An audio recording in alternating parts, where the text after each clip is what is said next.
Hello, everybody. Here we are, another day, another thought. I hope you are all well today. I recently heard a very beautiful story about a miniature horse who, as a foal, was orphaned and was adopted by a particular family. And this family brought her into their household, which was filled with dogs, a number of which were the bigger breed dogs.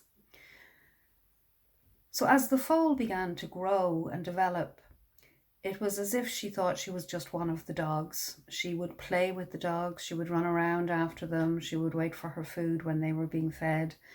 And she struck up a particular friendship with one of the dogs, and they became inseparable in some ways. But the day came, of course, when she had to be introduced to life in the paddock. She was getting too big for the house.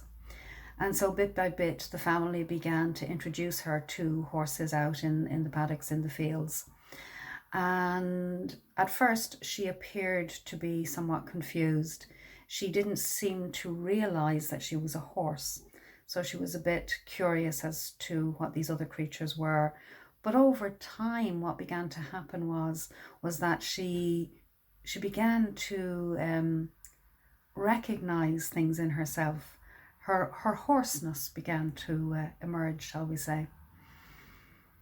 What was also interesting about the story was that although in time she became just part of the herd of horses in this particular place, that she, whenever she was visited by the family, she would still put her legs up and around the children and hug them like she did in the house.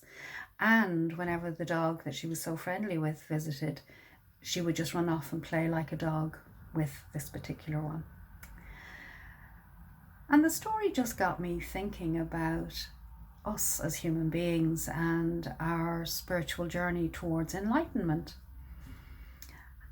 And I couldn't help but wonder, even within myself, within my own day-to-day experience, where am I the horse? Where am I the dog?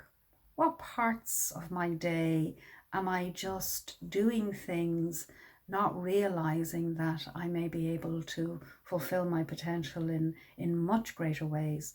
What way am I doing things automatically because I think this is the way it is? And I think of that now as the dog coming out in me. But also, in what ways can I continue to grow and develop? What unlimited potential is there within me? Where is the horse within me? And I know that imagery is somewhat funny in some ways, but it helps me recognize and realize that we all have so much potential. We all have so much more within us that we simply haven't come to realize yet. And so that's the thought I'd like to leave with you today. In what parts of your life are you still thinking that you are simply the dog? And where in your life have you begun to recognize the beauty of the horse emerging? With that thought, I will leave you for today.